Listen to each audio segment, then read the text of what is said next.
Please start now. Okay. Hello, everyone. I'm David Turkington. I'm Head of Technology for GSMA in Asia Pacific. And today we have a webinar on cloud security. I hope you enjoy it. A little bit first about GSMA security. I put a link in the chat. We do a lot of topics on security. For example, the fraud and security group is very important for operators to coordinate and learn about different fraud opportunities that are going on against their networks. We have the Telecom Information Sharing and Analysis Center, and they'll take a look at bugs and vulnerabilities discovered in the network software and hardware and fixes for that. We have security algorithms, publications, and coordinated vulnerability disclosure, like a bug bounty that Google and other firms operate. And we have security advice for mobile device users, and of course, fraud and security services. And of course, we have the Network Equipment Security Assurance Scheme as an effort to standardize security across the mobile network ecosystem. But today, what we're going to talk about is cloud security, and I have three experts and another expert moderator from GSMA, Alex. So if I quickly introduce everyone, we have Bhuvneshwar Tyagi from Nokia. We have Pradeep Bhardwaj from Cineverse, and we have Asha Hemrajani from the National Nanyang University to talk about policy in cloud security. So each of them are going to give a little presentation, and then we'll have a quick discussion about some of the topics they've raised, and Alex is going to moderate that. So I will hand it over to BT to start the presentation, and hopefully we'll see you later on. Thank you very much. Okay, BT, over to you. Thanks, David. Thanks for the intro. To start with, let me share my screen.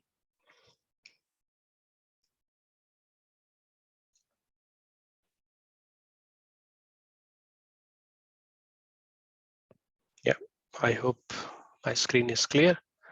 So once again, thanks for the introduction. I'm part of Nokia Australia, cybersecurity consultant based out of Sydney. And I appreciate this opportunity provided by GSMA, and I welcome my fellow presenters, Asha and Pradeep. Welcome, and it is a great pleasure to be in your company and get this opportunity to present some of the aspect of cloud security. Now, in this particular domain, when we talk about cloud security is not only just confined to the cloud aspect, but also it spreads or extends to the applications which are running on top of it. So in a typical cloud infrastructure, you will see multiple applications of different types, but if I name few of them, which is quite relevant to our conversation today, is, for example, 5G evolution is happening, which is a cloud native innovation or technological evolutions. Then IoT, artificial intelligence, a lot of SaaS players are currently running on cloud. So when it comes to the cloud security, it is not just the security of the cloud, but also the application which is onboarded on top of the cloud, which makes a lot of sense, and every application brings a different context. So the security of the cloud makes a lot of difference when it comes to with the lens of the application which we are talking about. But generically, if we try to cover what are the main pillars of cloud security, some of them listed over here, and if I may walk you through, it is identity and access management, one of the most important area, because when it comes to security, one of the biggest threat, close to 70% globally, has been observed as insider threat. So identity and access is one of the key pillar. Then configuration and compliance audit of the cloud security. Then sensitive data encryption. A lot of data is stored and kept and processed at the cloud. So sensitive data encryption plays a major role. And then all sums up, when we talk about security, all sums up to be threat intelligence. So what kind of threat intelligence we are able to derive out of what we are doing in the cloud. Now, going forward, cloud security, let's take a step back and see where we are, from a starting point. So some of the key guidance which is already available when it comes to any baby steps in cloud security is driven by benchmarks. Benchmarks are already available. Then second is inventory, uh, which means what are the different kind of resources available, and then switching the defaults. So benchmark. So when we talk about cloud security, immediately some of the big names which comes to our mind, especially ruling the public cloud domain, is AWS, Microsoft Azure, and Google Cloud. But at the same time, when it comes to the benchmarking, we have Center of Internet Security, CIS benchmarks. There are CIS control communities. There are CIS benchmark communities. So bench communities also plays a lot of role. So rather than reinventing something from the scratch, we can always have a baseline in the form of these benchmarks.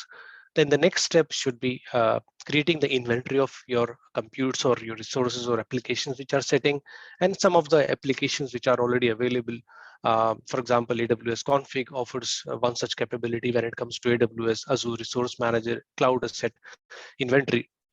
So these are the tools available which helps you organize yourself to figure out what are your critical computes or critical resources sitting on cloud.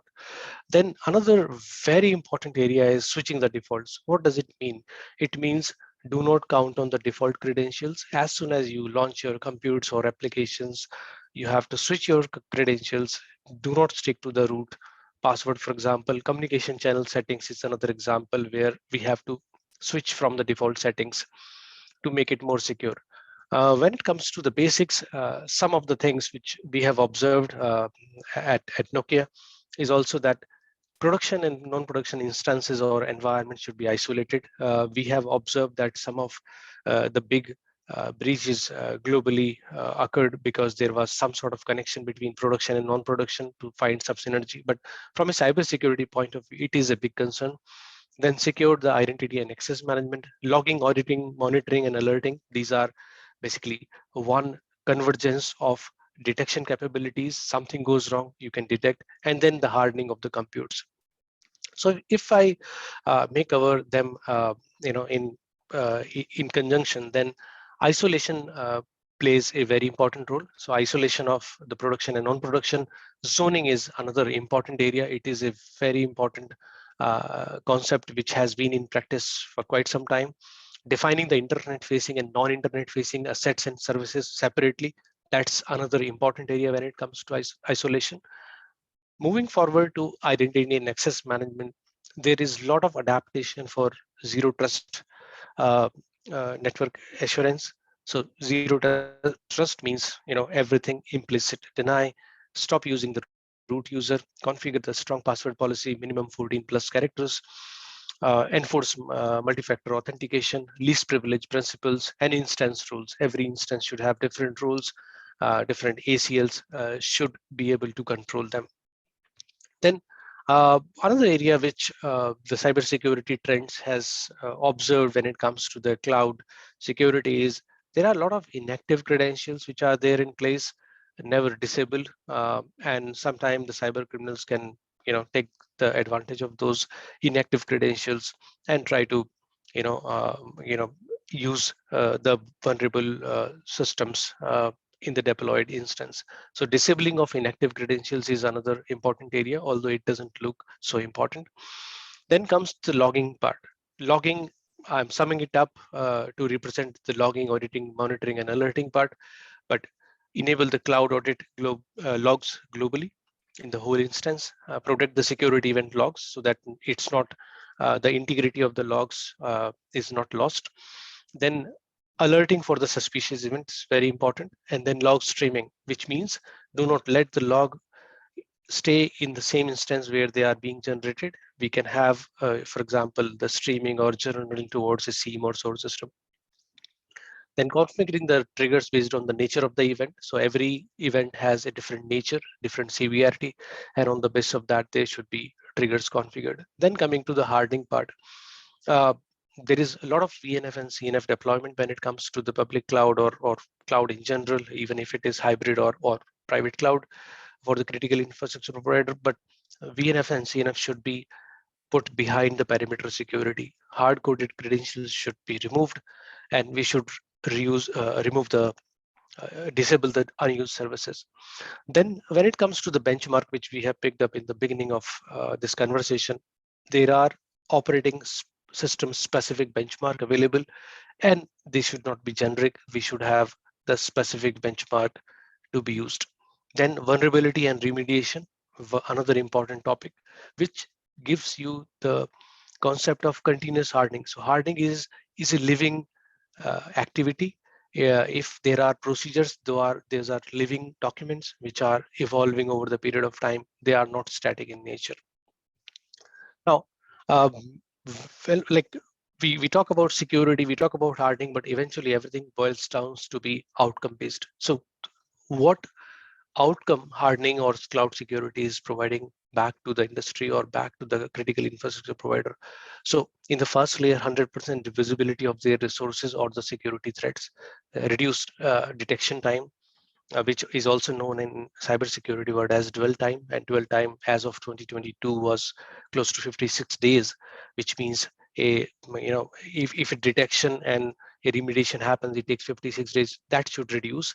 Lower uh, um, mean time before the disaster happens, MTD, fast response, qualified threat intel, and then unified security visibility, proactive detection, better observability is very, very important.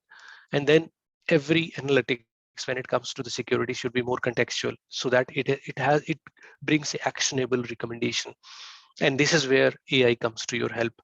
Based on the machine learning models, the AI adaptations are picking a lot of pace, and we at Nokia are one of the key advocates when it comes to the cloud security using the AI and ML capabilities. Then one of the case study which I thought may be quite beneficial to pick up, because when we talk about cloud security, the cloud security is as important as the application which is being onboarded, and 5G has been one such case study or the technological evolution which has been cloud native by nature.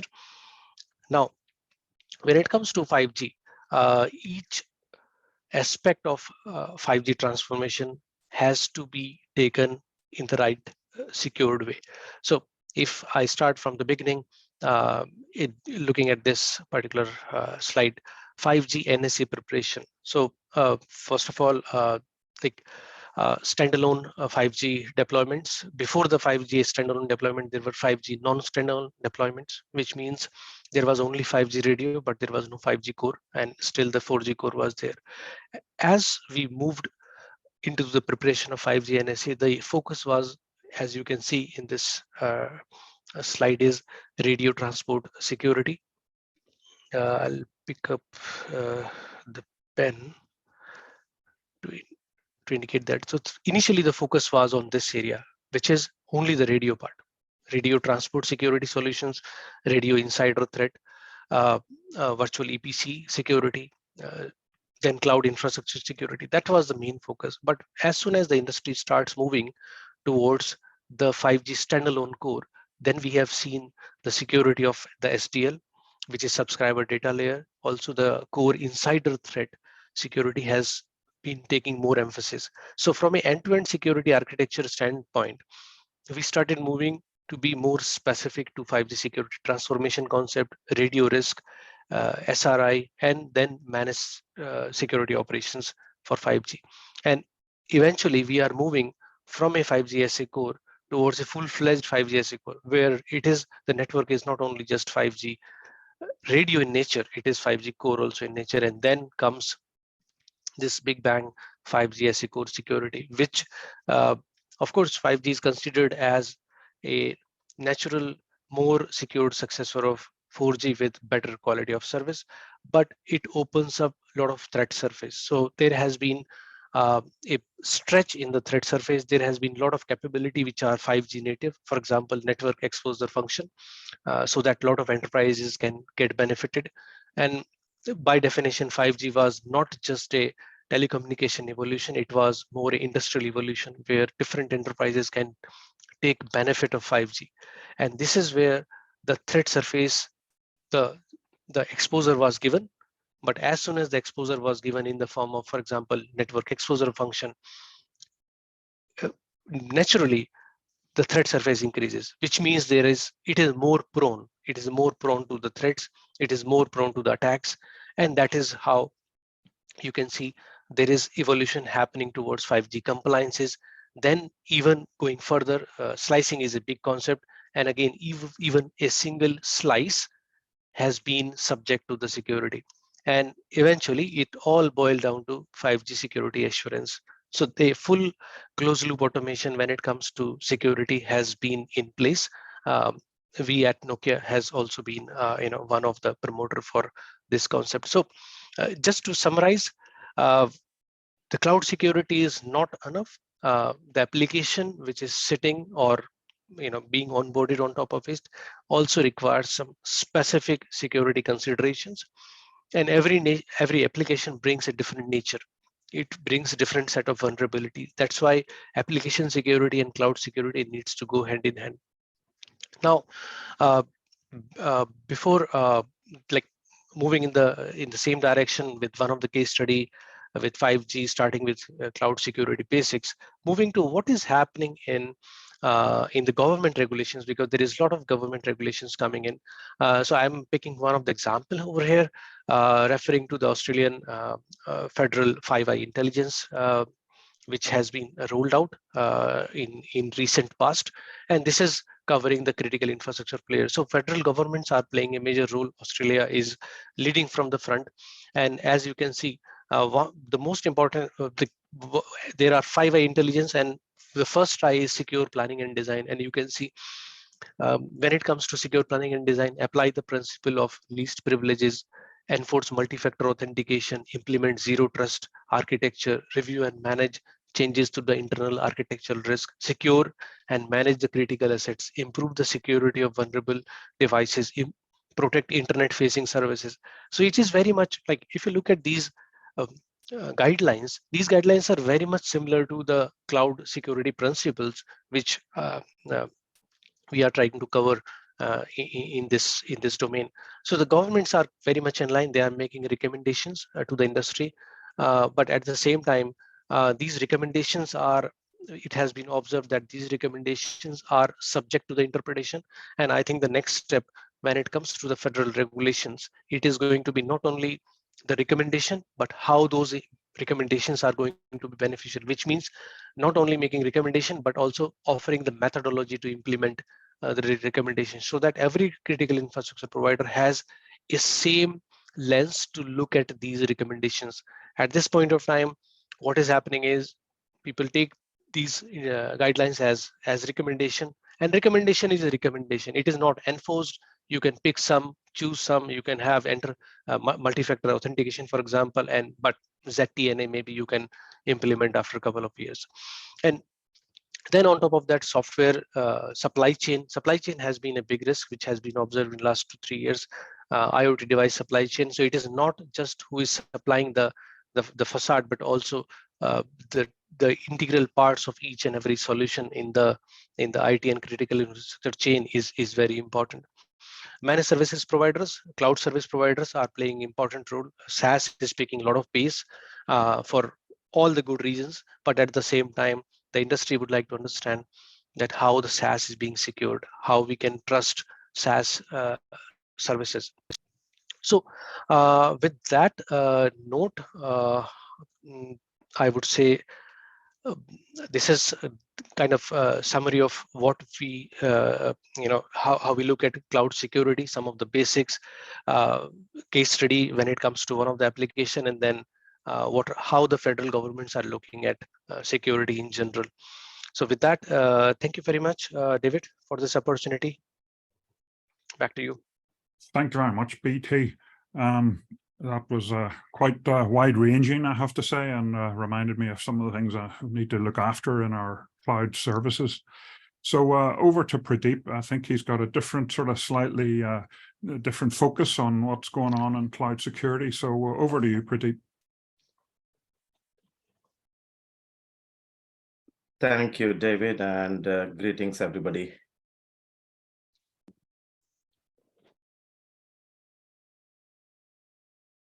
I hope you can see my screen. Yes, we can.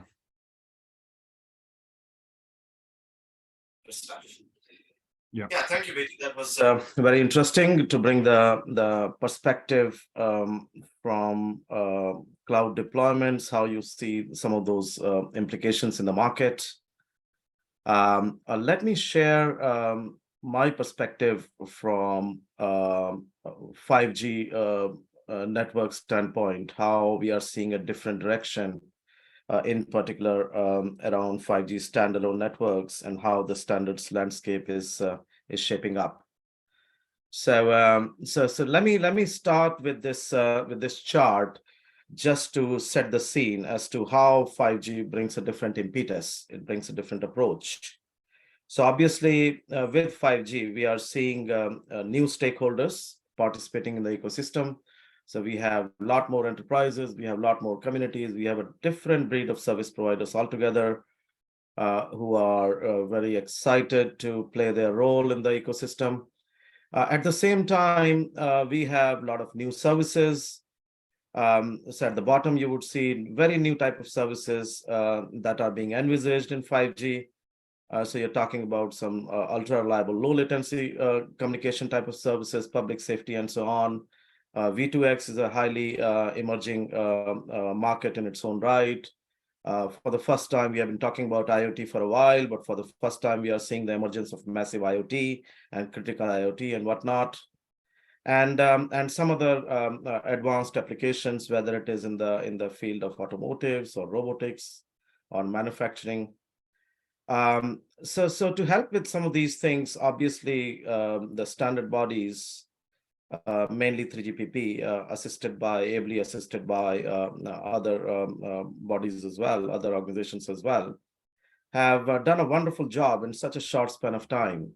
So they have defined new network concepts. So they defined the common API framework, for example, which is a very strong underpinning for communications within the networks and between the networks. Obviously, the entire signaling protocol framework has been kind of, if I can use the word, recreated or rehashed in with some big dramatic changes there. And then BT touched upon very briefly about the identifiers, identity and access management, how it plays a very critical role. So 3GPP has gone about defining these new identifiers, how they are shared, how they are propagated within the networks and between entities and whatnot. And then there are new capabilities to meet some of the new use cases, new service requirements, to enable some of the new visionary applications. New capabilities have been defined. Obviously, we have all heard about network slicing, the key role it would play in adoption of 5G as a technology by enterprises and market verticals in particular. Mobile edge compute obviously would play a big role, especially if you talk about critical services, ultra reliable, low latency services. Mobile edge compute would play a very, very critical role. And 5G we know is cloud native. But before you get to the cloud, obviously virtualization as a concept has been very well embraced by networks and vendors around the world. So that's kind of a, let us say, a precursor to putting your network on the cloud. So that's a very exciting development in the last decade or so. And then in particular, obviously, we talk a whole lot about the 5G radio access network for all the right reasons, because bulk of the operator CapEx and OpEx goes into onto the radio side. So there have been some exciting developments, whether it is Open RAN, which is now being talked about a lot, or vRAN and so on. But on the core side, it is interesting to see now a lot of innovation happening on the core as well. And that is where I think this new service-based architecture that 3GPP has defined is actually facilitating a lot of that innovation. And there you are talking about some of the new concepts, obviously the decoupling of the control and user plane separation, as you call it, CUPS, It wasn't necessarily defined for 5G. It came in release 14, which obviously was a precursor to the baseline release 15 for 5G. But again, that has helped evolve a lot of these fundamental functional aspects within 5G and 5G SA in particular. And then you have the notion of distributed network functions, distributed services, and all of these network functions being able to talk to each other, being able to exchange services with each other, using the service, using the service bus, and utilizing in particular the service-based interfaces. And then it's a convergence. So again, we have been talking about convergence, I don't know, maybe for the last 30, 40 years. But well and truly, it never happened. But for the first time now, 5G as a philosophy kind of brought this access agnostic convergence into the architecture itself, so that we can combine not just mobile access, but different types of access. And all of those different access types would be able to express their needs and their specific functional peculiarities they bring to the table in a very highly secure manner. So if I move forward quickly, this chart, without spending a whole lot of time, I think most of them BT has touched upon as to what the major concerns are with regards to 5G security. So you can, the well-known things that come to our mind straight away, it could be eavesdropping, it could be, obviously insider threat was talked about, physical attacks, all these things. And this has been drawn from the European agency, ENISA, and they have done a wonderful job in outlining and actually providing a complete detailed analysis of the various aspects around 5G and 5G security. And this has been taken from the ENISA report. So as you can see, there are new trust models that 5G brings, new service delivery models that 5G brings.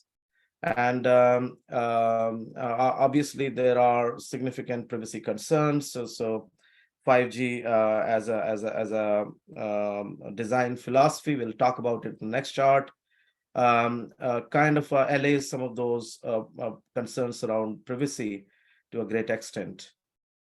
So I think if I move to the next chart quickly.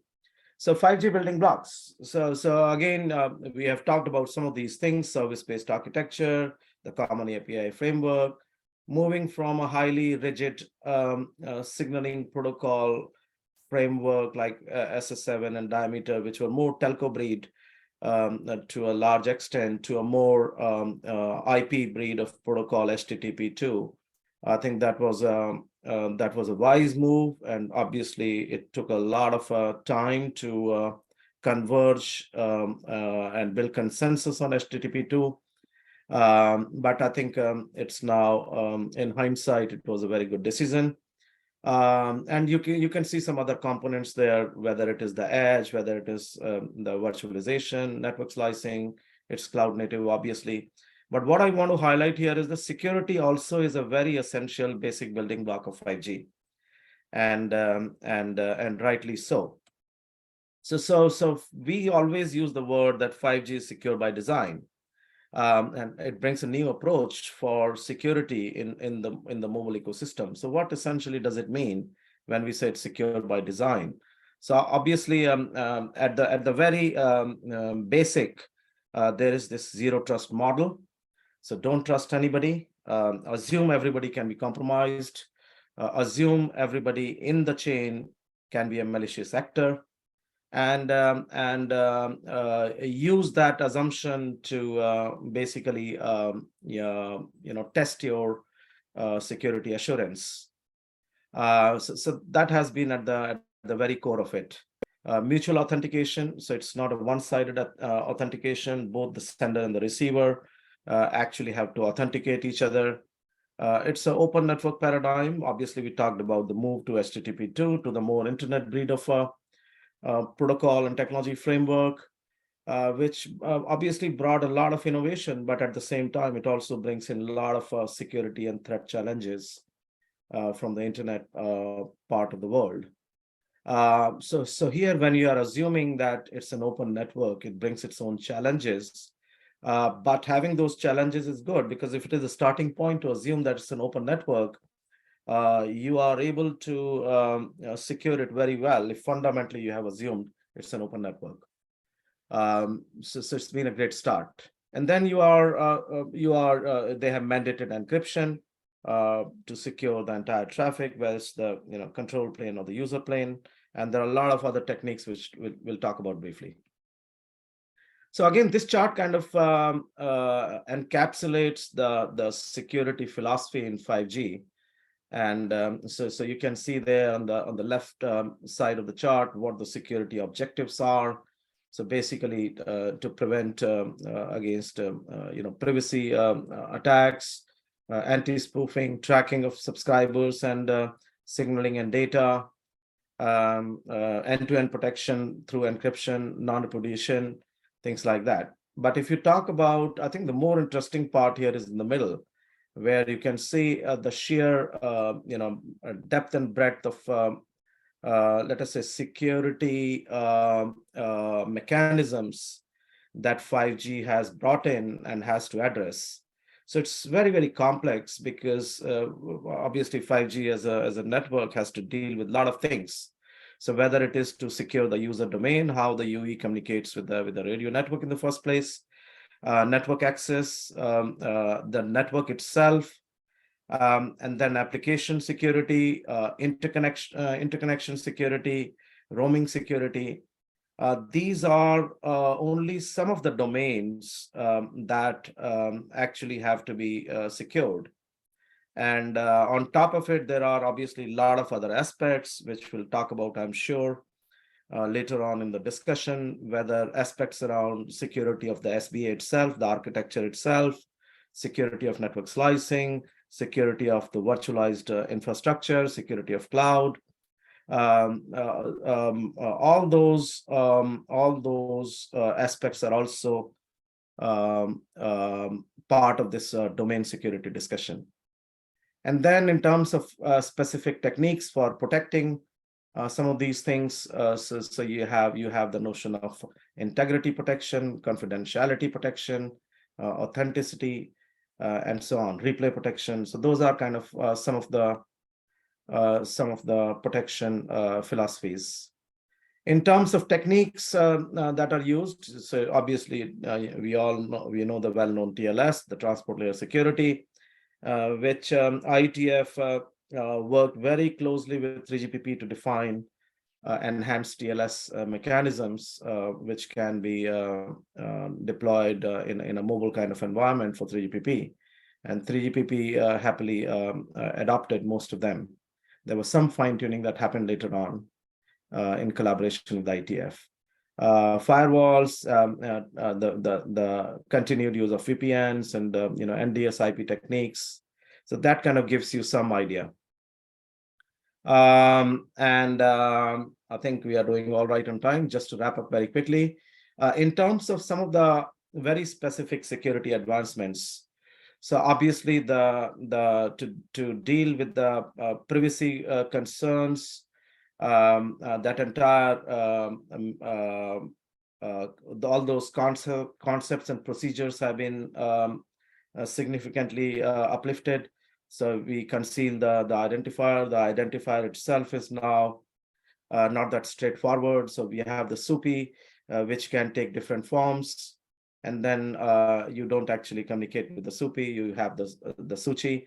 But then apart from that, on the radio side, you have the GUTI, you have the GPSI, GPSI. So all these wonderful concepts are there, which can actually, we used to see a lot of these man-in-the-middle attacks, IMSI catchers and whatnot. And it was very easy. I hate to say this, it was so easy even in 3G, 4G networks to track consumers, to track devices based on some very simple techniques. So all that is now thing of the past. And as a result of this secure by design philosophy, most of those concerns have been very well addressed. Again, I think we also have the notion of, if I can point out, we also have the notion of home control within the authentication concept. So just because the subscriber has been authenticated in the VPMN, the authentication does not end there. It ends with the home actually validating that authentication. So that's a very important addition or enhancement that has been brought in. Again, securing the communications between the operators, the PLMNs. So both on the control plane and user plane, there is now end-to-end security. Although this is being, when we talk about inter-PLMN, roaming comes to your mind. And the roaming security standards are still being defined or redefined, I should say. Because the original standards defined were not adopted by the market, and they are being relooked at. So again, I think the idea is even if you are using a hop by hop philosophy, how do you deliver end-to-end security, even using some of the hop by hop mechanisms for both user plane and control plane. And likewise, on the architecture side, you can see on the chart, I won't necessarily talk about them. There are a lot of these wonderful concepts and capabilities that have been defined in 5G to bring in more security at the architecture layer. And I think with that, I can wrap up my my brief presentation and look forward to the discussion in the panel.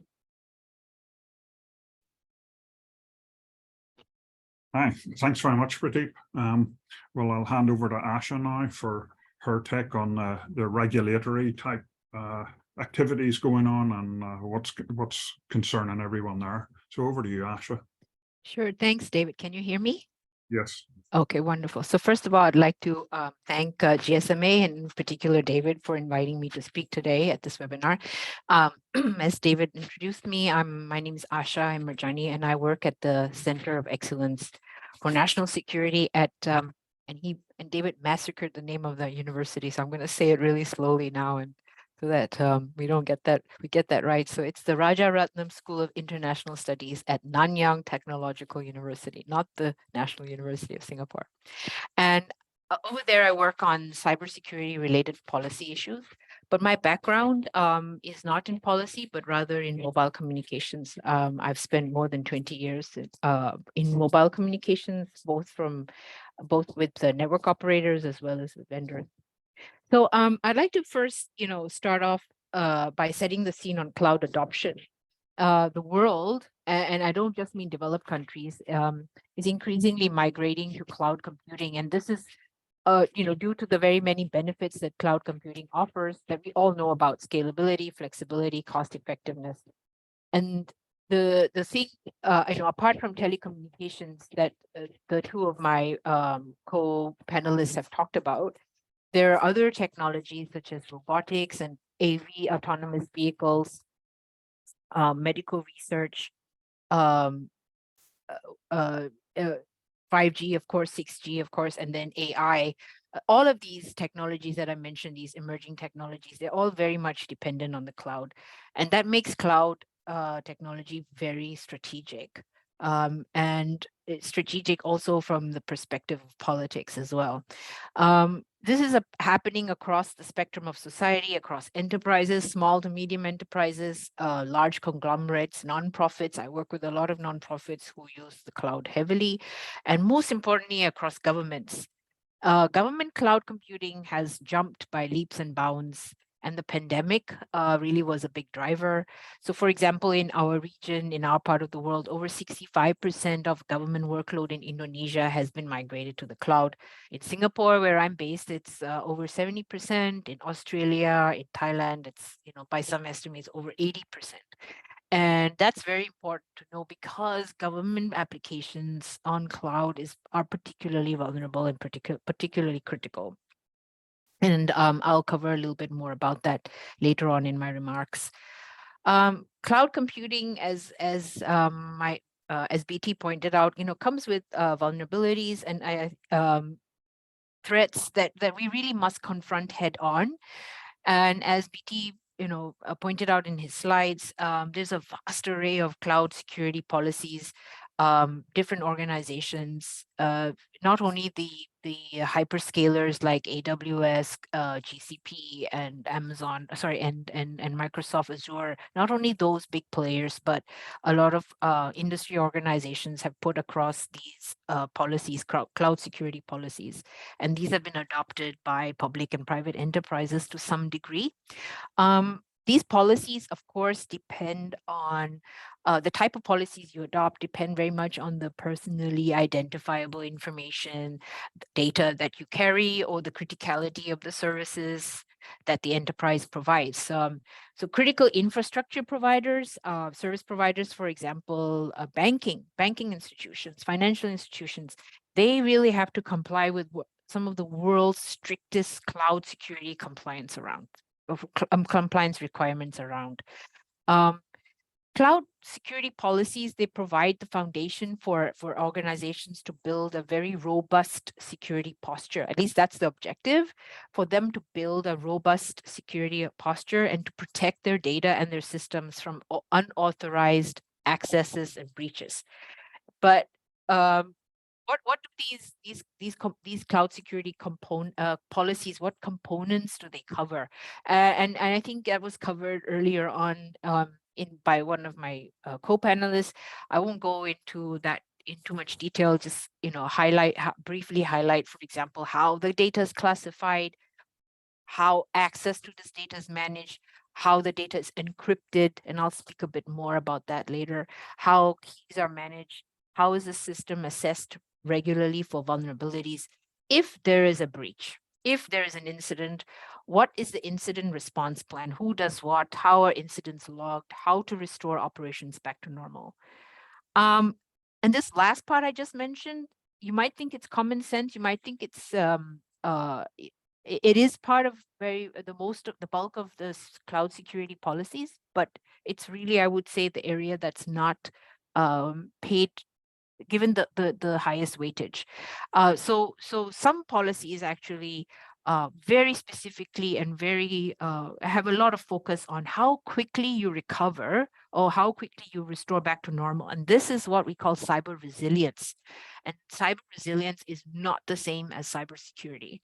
So, what is cyber resilience? In case you're interested, like the NIST, which is the National Institute of Standards and Technology in the US, basically it provides the gold standard for cybersecurity. Defines cyber resilience as the ability to anticipate, to withstand, and I emphasize here to recover from and adapt to adverse conditions, stresses, attacks, compromises on systems that are used or enabled by cyber resources. So it's all well and good to talk about all the built-in protections that some networks may have, but it's inevitable that you are going to get attacked. It's not it's not if, it's when. So the importance or a lot of focus now has to be placed on resilience, how quickly you recover from an attack. Another area that will affect cloud security policies is how are third parties and other intermediaries dealt with.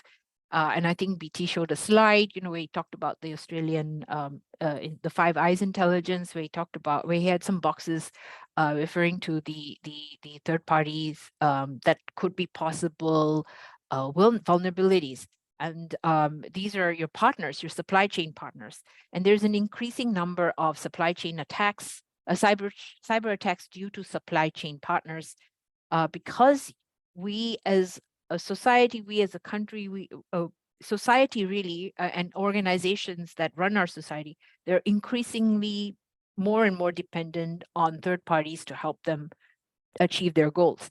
So the first reason is the higher number of partners that you work with, and the second reason is the increasing sophistication of the attackers. So for example, if there was a bank, and a bank could be attacked not by its own IT system, but via its weak spot, which is one supplier who also perhaps supplies to 100 different other organizations. So that supplier may have a bug that's replicated across multiple customers of its. And this could be, for example, the supplier could be, for example, a cloud service provider, God forbid, but it could be, or it could be somebody who's an organization that's supplying to a private cloud that this bank is using. So, this supply chain vulnerabilities are something that there's increasing attention being paid to. So this is important because really you're only as strong as your weakest link. You don't really want your contractors, your suppliers, your partners to become your Achilles heel. This is also especially important if you are a designated critical information infrastructure provider, or CII for short. So in Singapore, we have the Cybersecurity Act, which is a very comprehensive law that aims to strengthen cybersecurity capabilities and protect critical information infrastructure. And it establishes the legal framework for managing and for responding to cyber threats. And it forces critical infrastructure service providers to implement cybersecurity measures, report the incidents that happens, and then it empowers the government really to investigate and take action against any threats. Especially because some of these organizations are supplying services that are very critical to industry. So I've covered basically the kind of reasons behind, or the fundamental background behind policies, but there are actually quite a few new developments that are coming up, emerging technologies that are coming up that will have an impact on cloud security.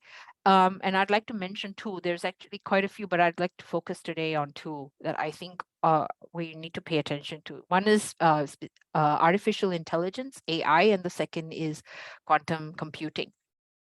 AI, we've heard it. There's not a day that goes by if you don't open your newspaper and you read something about AI or about ChatGPT. I think we've reached the point where we're almost getting fed up, but it's a fact that AI are enhancing processes. They are improving efficiency across multiple sectors, and it is helping cybersecurity as well. Cybersecurity is no exception. We already have seen cybersecurity tools in the market that have incorporated machine language and other AI algorithms, deep learning and algorithms. So you already see traditional cybersecurity tools being improved. And these tools will do things like look at user behavior and analyze user behavior, do threat detection faster and better, look at identity and access management, and do that in a more efficient way. So while AI does help with the efficiency of security processes, it also poses new risks. It's a double-edged sword. So it also poses new risks because threat actors are not sitting there. They're actually also leveraging AI as well. So really with great capability can come great danger. Criminals can also use artificial intelligence to thwart cyber defensive tools. For example, poison AI models to lull it into false positives, false negatives rather, things like that. Another example I can give you is I'm sure everybody's heard of generative AI tools such as ChatGPT.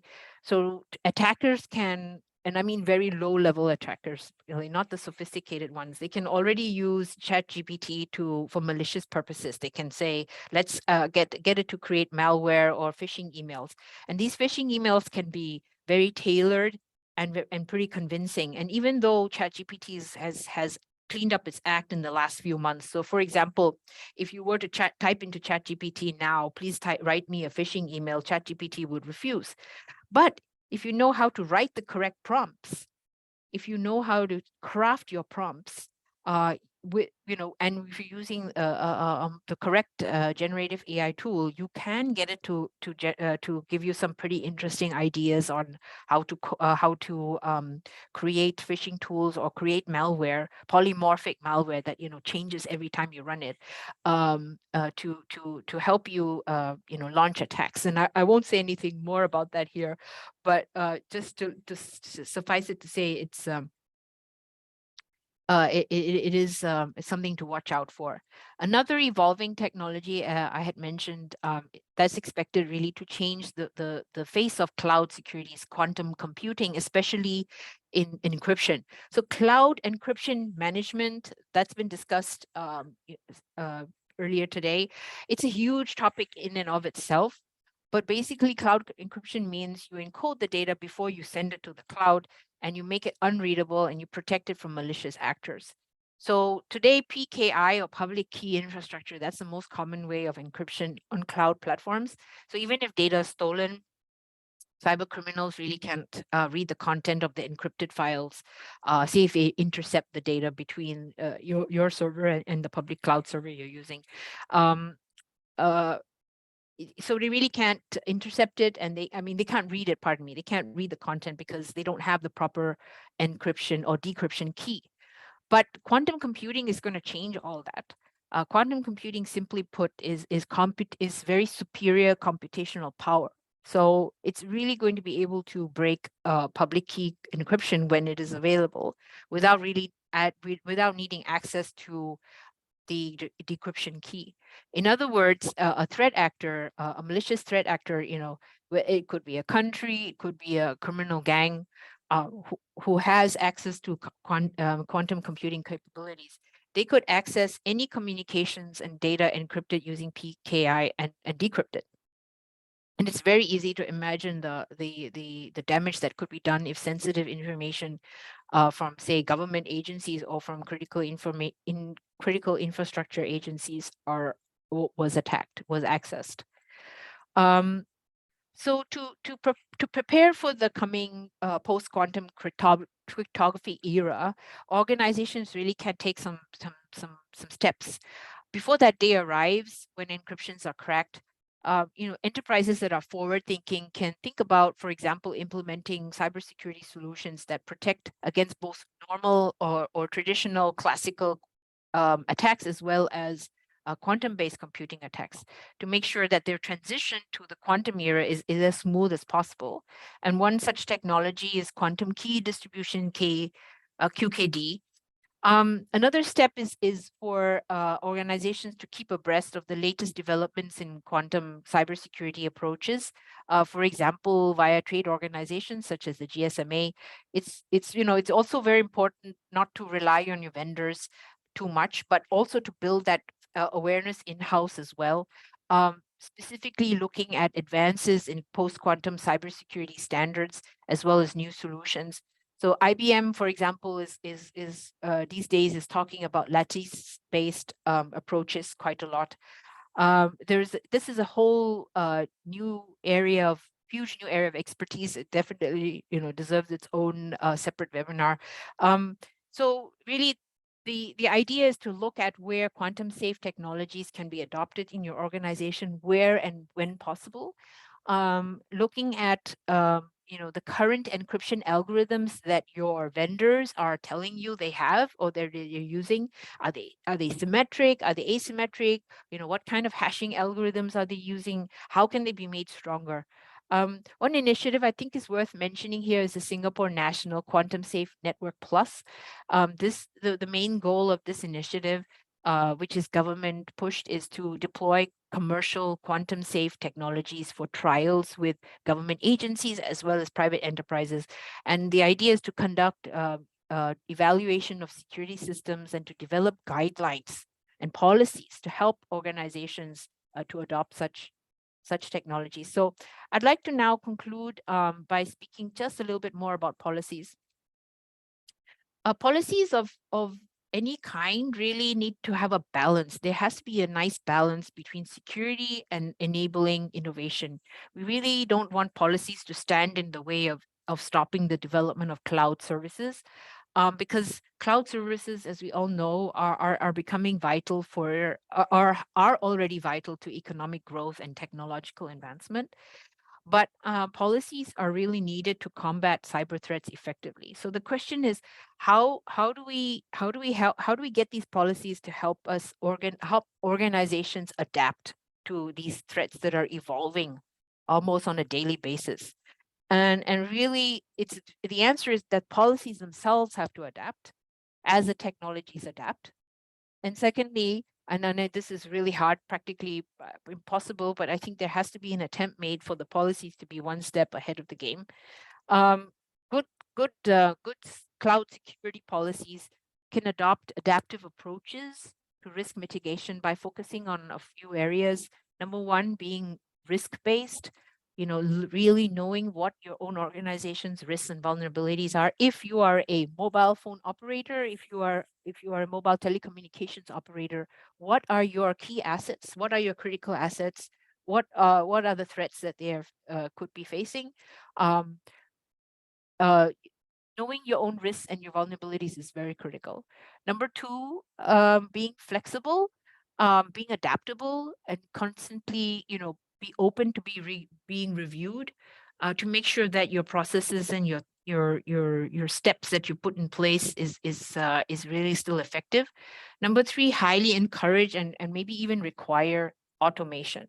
Automation is so critical to reduce human error, to improve efficiency.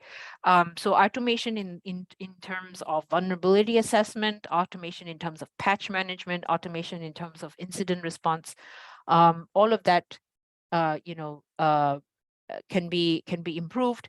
And I just wanted to conclude by saying that, we need to remain vigilant and proactive in addressing emerging technologies, in emerging challenges in the area of cybersecurity. I just wanted to end by sharing with you. I asked ChatGPT once. I said, "Will AI ever replace the need for cyber defenders or good security policies?" And the answer is no. Human judgment will still be essential for cloud security because we're still needed. Humans are still needed to understand the nuances of human behavior and understand the risks and vulnerabilities that humans bring to the cloud environment. So with that, I'd like to conclude. Thank you so much. Thank you very much, Asha. You made a couple of good points there that I remember. One was about your supply chain, and the biggest hack in the US was the Department of Personnel. It was hacked and all sorts of secrets were let out with that one. And then also you mentioned about quantum computing. I'd just like to note that GSMA has the Post-Quantum Telecom Network Task Force, where we're looking into what can be done to harden current systems against quantum computing. This is not quantum computing itself, it's what the algorithms need to do, how big the keys need to be. And you mentioned IBM and their lattice structures. But with that said, let me hand over to Alex now to lead the discussion with our speakers. I think there's lots of points came up, and I'm sure Alex's pen's run dry with notes. So hand it over to you, Alex. It is indeed. So good evening, good afternoon for those in Asia. If there's anybody from Europe on, as I am this morning, then good morning as well. So yeah, there's a number of great themes running through that, risk-based and agility being two of them. Before I do that, and we get going on the panel discussion, I'll just introduce myself. So for those who don't know me, I'm Alex Leadbeater, GSMA's Technical Security Director. So I've spent the last 25 years actually writing standards predominantly for 3G, 4G, 5G, originally for British Telecom. I think it's worth, so that's me and my background, so sort of highly technical, but also partially reg policy. So I'm looking forward to getting into the details shortly. However, worth saying, I think, as David did, GSMA obviously provides a set of things for its members. Obviously, the Fraud and Security Group, to some degree, regrettably, for the Asia-Pac region, predominantly tends to run in EU-US time zones. That is something we have had a little dig at the leadership for. So I'm hoping going forward we'll be able to do a little bit more in region for you. It's also worth highlighting, David did the PQTN report, or the post-quantum task force that's running. Obviously, you'd all have access to that. So that's looking in quite great detail at a number of the points that Asha was talking around the sort of quantum strategy. Currently, very much, I think, around the agility approach. Quantum is not here yet, but it's looking at the implications of what would we do and how would we move to a post-quantum future.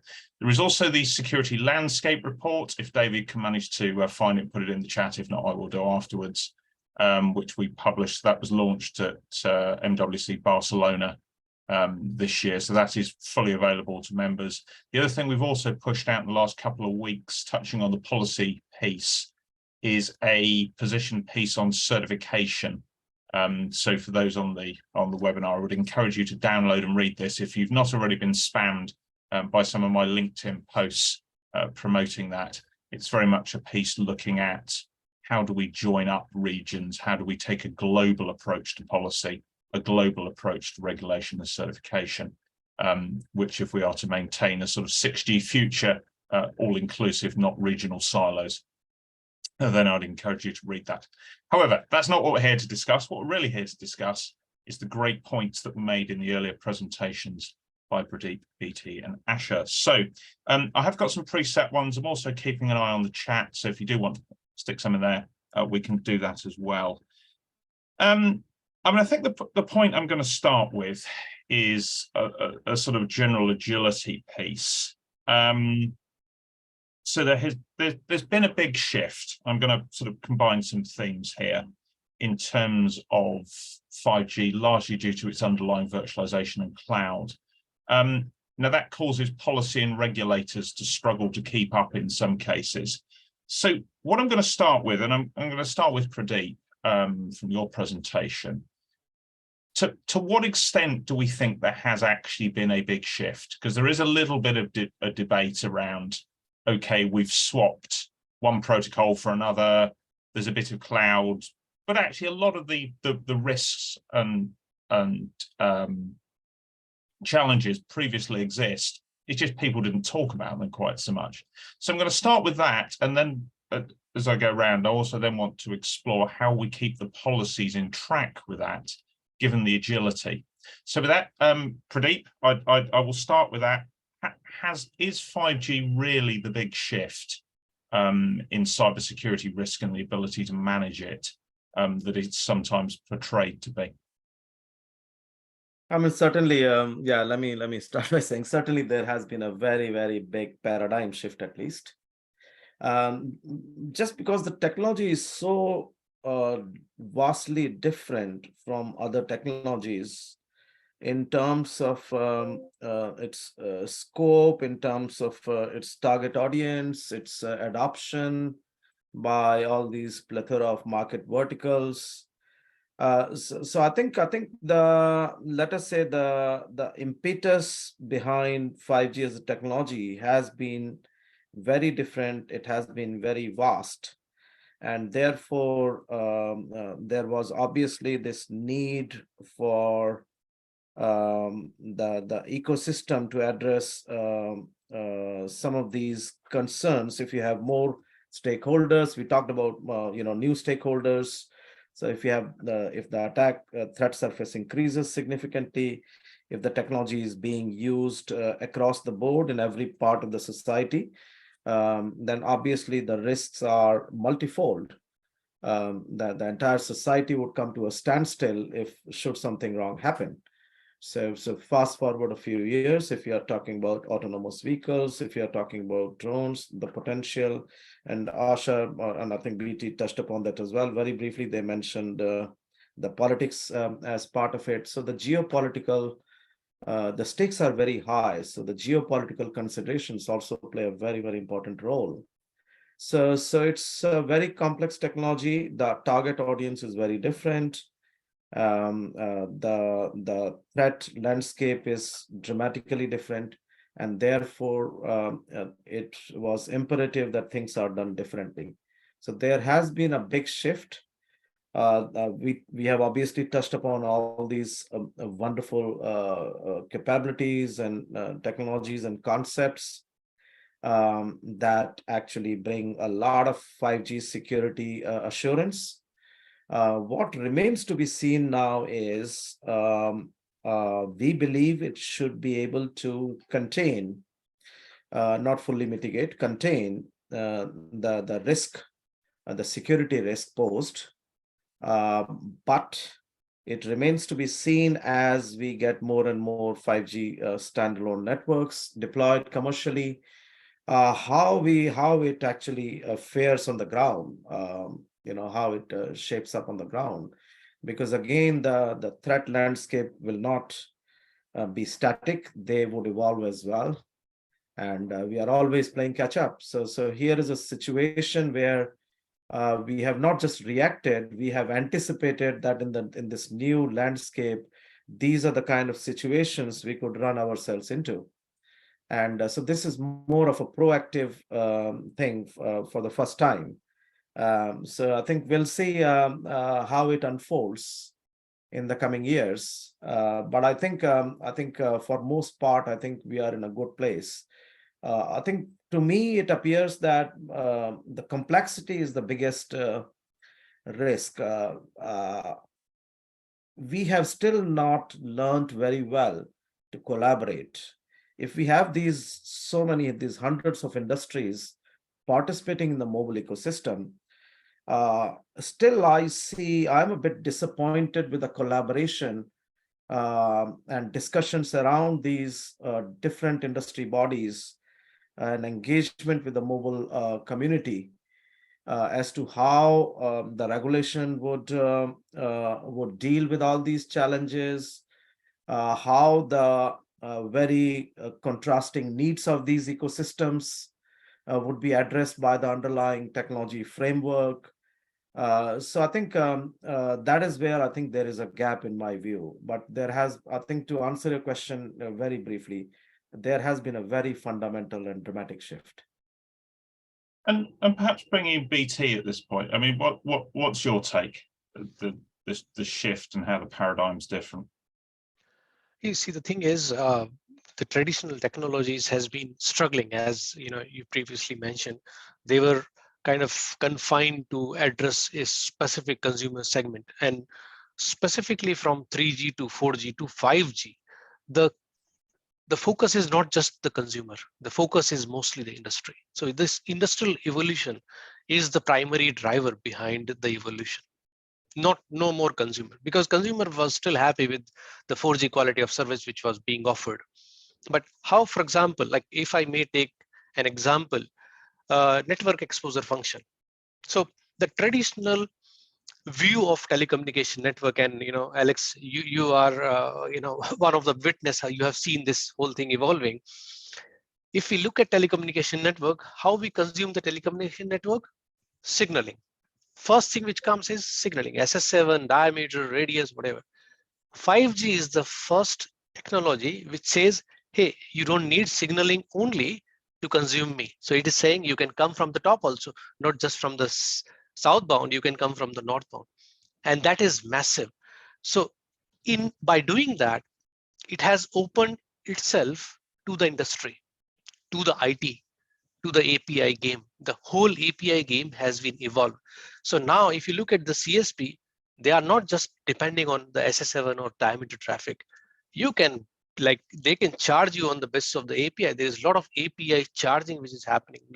How you monetize the network. So the only way to monetize the network was charging the consumer, but now you can charge the bank, you can charge the retail stores. So that, I think, brings the opportunity part. And just like how Pradeep ji explained, every opportunity brings its own set of challenges. And when you open the API, then you get the API exposure. Then somebody can replay attack and snooping, a man in the middle, like you name it, and they have it kind of thing. So as soon as you open the opportunity, you evolve the opportunity, you bring SBA, for example. That's a beautiful technology, because you are not going from one place to, it's not like a wire to wire integration. It is more standardized now. but at the same time, it offers the opportunity to the attacker to also penetrate into the network. So yes, it is give and take. And perhaps bring in sort of Asher at this point. I mean, if we look back over sort of the last few years, 5G is a technology of circa 2014. So the original core 5G phase 1, release 15 as 3GPP call it, is actually a 2014 era technology. It's not a 2023. 6G is likely to be a 2025 era technology, but deployed in about 2032-ish. Regulation in Europe, if you take that as an example, and ESA, I think, as noted by a number of you, are doing an excellent job of looking at the security landscape and policy regulation. But they are playing catch up, and 5G has already been launched. So what we're talking about is applying policies to networks in the field. How can regulation and regulators play a better part at an early stage in terms of, and how can it be more adaptive? How can the industry work together with regulators to try and see those frameworks appearing earlier rather than what is effectively trying to control something that's in the field? And as you've said, BT, you know, we're constantly evolving. We're constantly coming up with new services, new ways of enabling things like the API frameworks. You know, there's going to be some great business models. And what we're currently trying to do is contain the 2014 version of 5G, not the 2022 variant. How can we get, you know, ahead of this? How can the industry assist the regulators in getting it right early? It's a great hook. It's a great point you are making. And let's look at why it took 6 years. So the reason it took 6 years, if you look at the industry, and there is a lot of clues in your query itself, there are two parts of it. One is the technology providers, people who are designing the standards, developing the infrastructure, for example, appliances, or what you call technology players. Technology players are driven by the standards. But if you look at who is using this technology, communication service provider primarily. Communication service provider primarily drives the business based on how they are able to monetize the network. Now, the problem why it took 6 years is slightly actually 8 years back. When the investment in 3G happened, 3G did not give enough incentive back to the CSPs. They have made massive investment, faster rollout. If we kind of make a graph, look at how fast 3G was deployed, 5G was much slow. People were more cautious because they did not make enough money out of 3G rollout. So they were a bit cautious. They said, hey, you know, technology players are bringing 5G, but now I need to be careful how I'm going to monetize the 5G. So there is a lot of for example, a lot of conversation around how to monetize the 5G. And I think this is why it took 6 years. Now, how the regulators or, for example, people who are preparing the policies can play a bigger role is coming back to what Pradeep mentioned earlier, is bringing these two sides of the industry on same page. People should collaborate more. So for example, equipment manufacturer needs to collaborate with the critical infrastructure provider or communication service provider to not only bring a technology, but at the same time, how to monetize the technology. You can't just simply drop the boxes and run away and let the CSP struggle how to make money. If the money is not coming into the industry, it is very difficult to, you know, basically evolve this further. I think that that collaboration is very important.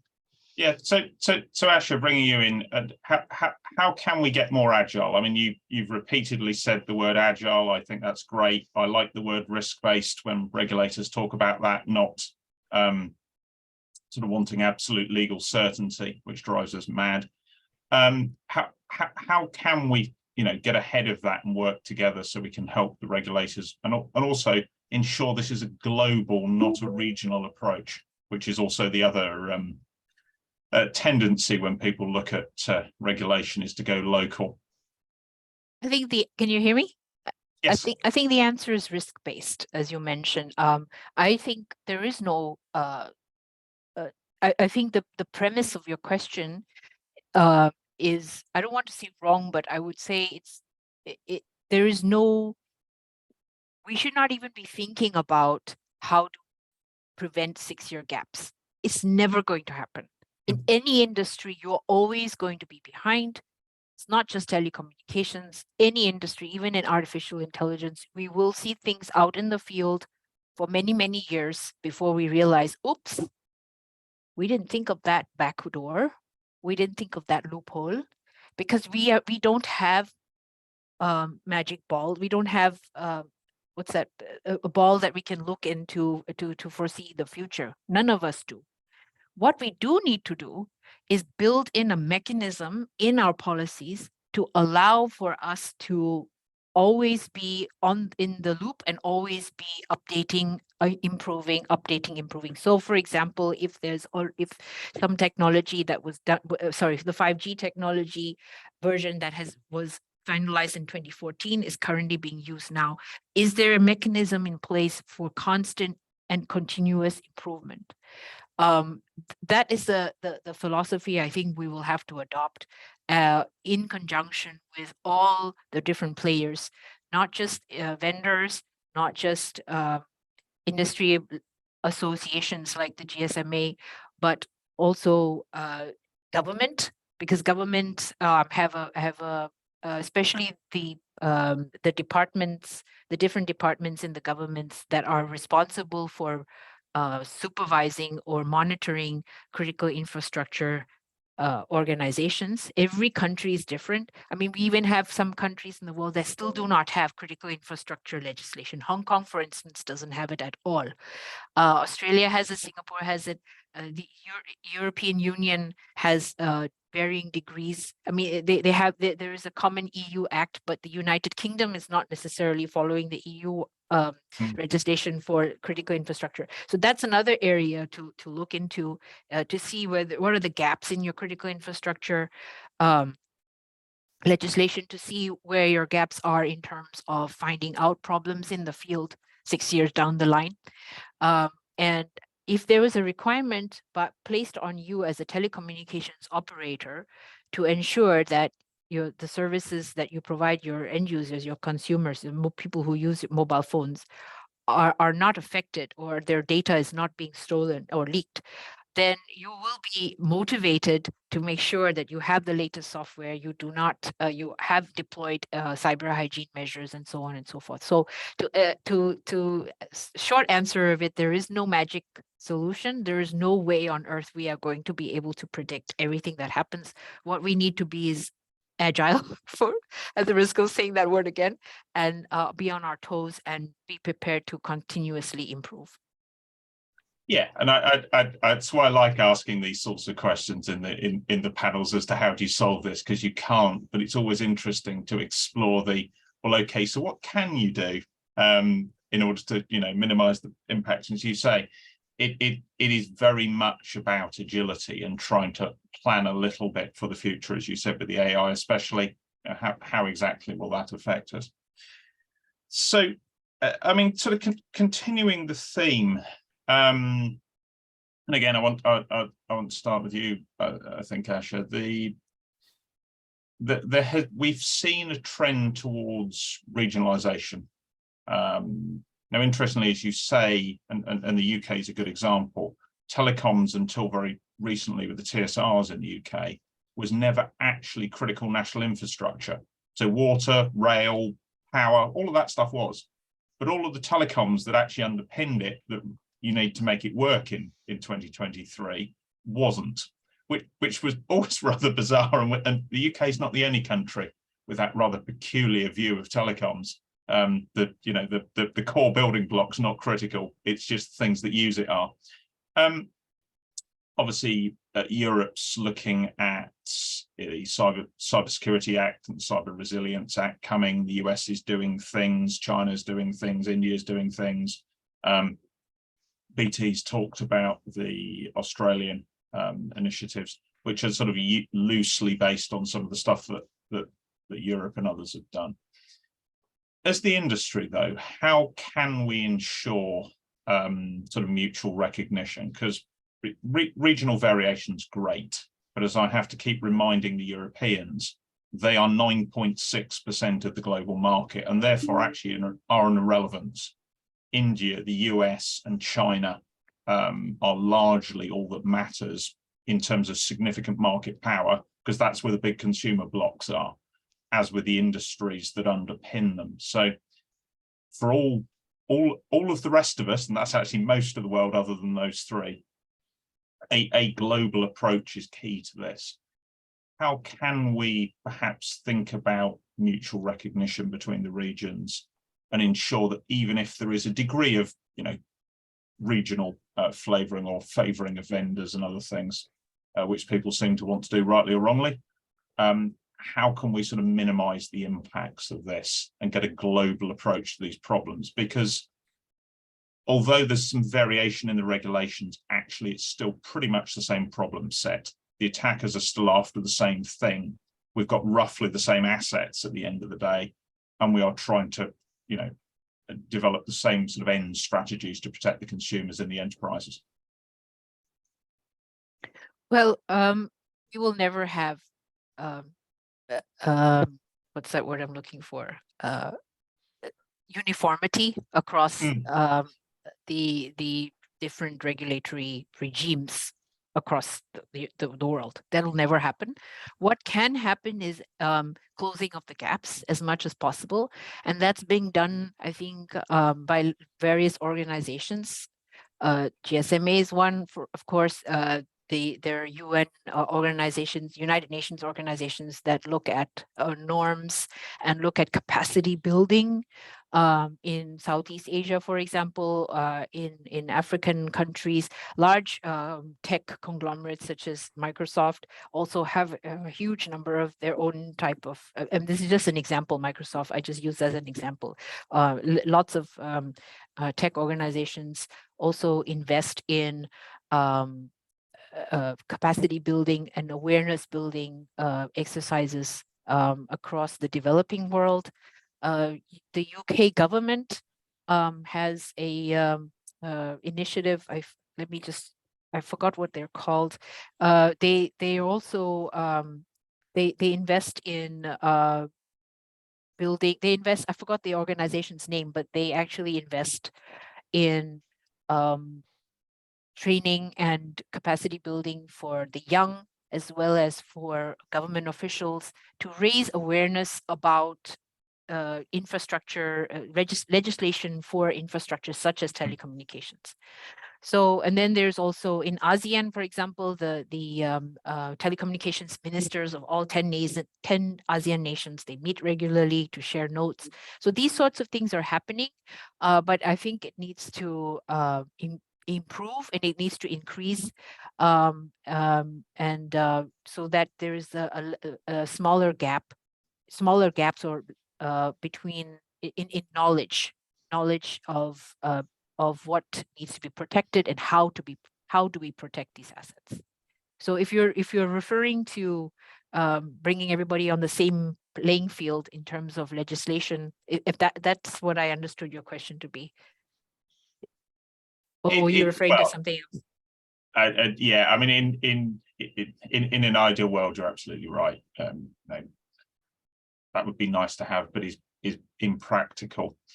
What I'm considering is how can we as an industry minimize the gaps so that the amount of regionalization has minimal impact on the industry, and therefore, something developed from one market, give or take, can then be brought into the others reasonably cleanly, be that through certification or other things. I see what you're trying to get at. I mean, the thing is, though, even though India is a big market, if the customers in a particular region or country don't ask for it, then the vendors are not going to give them what they want, what they think they need, what they think they should, what the vendors may think that country needs. So that's why it has to start with awareness building and education, so that you know what to ask for. Once you ask for something, then you will get it from the vendors who then can apply or take what they have built for you and sell it to other countries. But you're right. In terms of market size, Asia Asia has the world's 2 largest countries by population. So of course, what they ask for should bear more weight. But if what they're asking for is not being asked, if what if they're not asking for what should be asked for, then it's not going to happen. And that's why you see a lot more of development, and you see a lot more advancement in Europe and in the United States, because there's a lot more awareness of what needs to be done, and therefore a lot more pressure put on vendors to develop new technologies or to develop solutions. As they say, if you don't ask, you don't get. So predict, Yeah, if I can pitch in just for a couple of seconds, I think I completely agree with the emphasis you're placing on this, Alex. I think the problem is there has to be this, let us say, attitude for co-creating things, which is absent at the moment, and that kind of leads to gaps. So I'll give you a simple example. You touched upon the participation in the FASG, for example, the Fraud and Security Group. What level of participation do we see in FASG, which is obviously a key industry player, which is defining all these wonderful things, whether it is FS40 or FS36 and so on.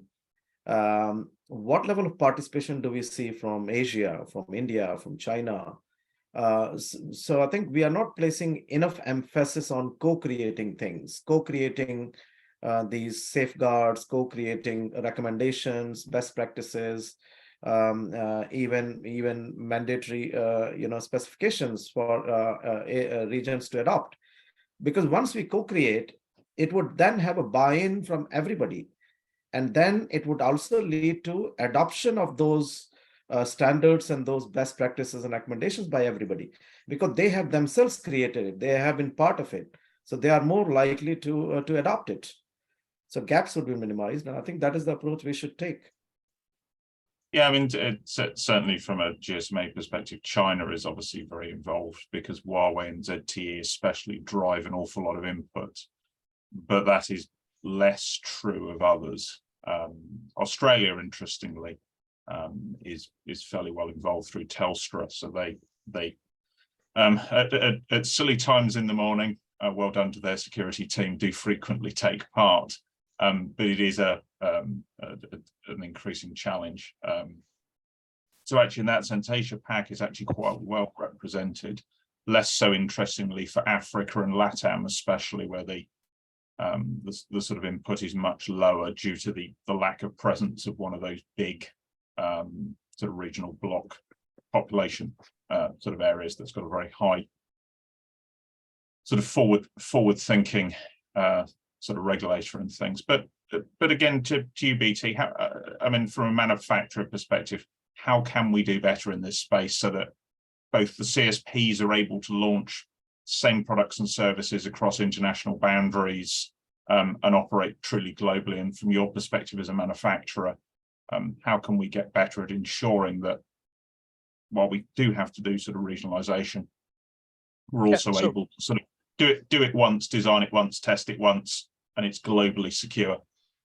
Yeah, I think first and foremost, any of the equipment manufacturer, not just Nokia, I'll come to Nokia a bit later, but as an industry, we have to be open. Number one, we have to be open. We have to be like collaborative. Number one. So what we are doing, and some of the legacy technology company these days, the trend has changed. The IT industry specifically is very agile. 10-20 years of shelf life, whereas likes of Nokia and Ericsson, for example, are like 150 years plus kind of people, still very fundamentally right in their own way. So what we are doing, for example, if I take the example of cybersecurity, so when it comes to the telecommunication cybersecurity vulnerability, it's a very niche field, a very specific area, just like payment industry, for example. So what we are doing is, rather than developing or evolving ourselves behind the closed doors, what we are doing is we have opened up, went into collaboration with NIST Center of Excellence, for example, where the global security frameworks recommendations are being floated out. Then we are taking these network equipments, doing a kind of a vulnerability check, or figuring out how vulnerable the 4G and 5G. We are even considering 4G, not just 5G, because there is a lot of 4G still there.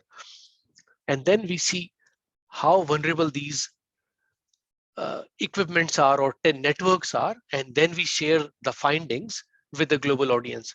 That way, what will happen is, it is from day one, you are having alignment with the security recommendations, rather than you develop something and then you get into the cycle of vulnerability management and trying to figure out what went wrong. So I think that is the approach which needs to be taken. Just like if you look at any of the banks, for example, they try to line themselves up with PCI DSS standards.